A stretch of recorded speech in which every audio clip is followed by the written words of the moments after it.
Nggak bisa dimungkiri kan banyak pasangan yang mengalami hal yang sama kayak kalian nih, cerai muda. Tapi mengagumi bagaimana kalian co-parentingnya bisa berhasil. Di mata mereka, mereka ngelihat kalian tuh berhasil banget loh untuk membesarkan anak.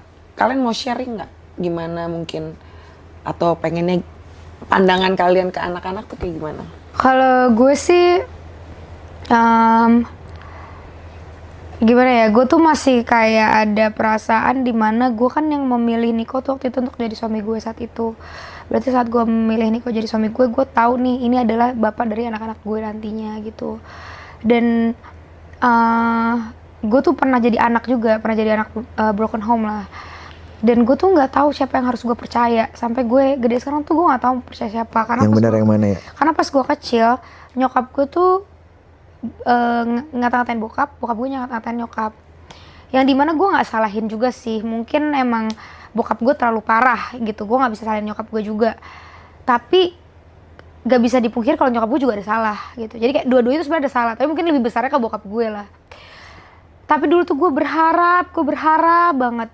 Gue berharap nyokap gue bisa lebih legowo atas semuanya. Karena itu berlangsung sampai ke waktu itu pernikahan gue sama Niko. Kayak ada keribetan itu untuk bisa nyokap gue tuh bisa bener-bener bernama itu sebenarnya dia mencontoh melihat gue gitu. Kadang gue tuh bilang, "Mi, aku bisa loh, yuk gitu." Kenapa gue tuh ngebisa-bisain? Karena gue nggak mau anak-anak gue ngerasain itu sekarang gitu. Dulu tuh gue nggak tahu mau curhat ke siapa. Kan cerita ke bokap, gue nggak percaya. Bokap ini bener nggak sih ngomongan orang, kata nyokap dia gini gitu.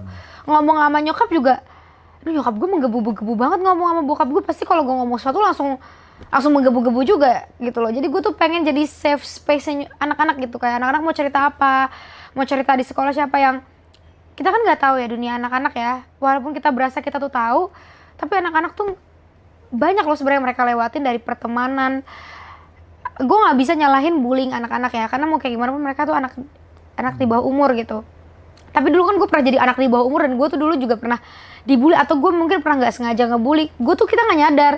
Tapi gue ngerasa akan lebih mudah hidup gue kalau gue tuh punya teman cerita, dan lebih mudah hidup gue kalau gue tuh bisa ada teman diskusi untuk gimana sih cara ngelewati kehidupan ini gitu.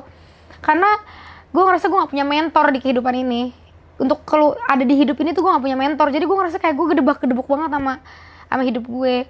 Gue tuh pengen jadi mentor anak-anak sih. Jadi kayak gue pengen abang atau ade dia punya masalah, dia bisa cerita sama gue. Mungkin kalau cerita sama gue mungkin ceritanya tentang mungkin percintaan, atau mungkin tentang persahabatan. Mungkin kalau ke Niko lebih ke tentang karir ya. Kayak gimana ke depan, future segala macam. Tapi at least mereka tuh tahu siapa orang yang mereka harus cerita tuh ke siapa gitu. Jadi saat gue cerai sama Niko tuh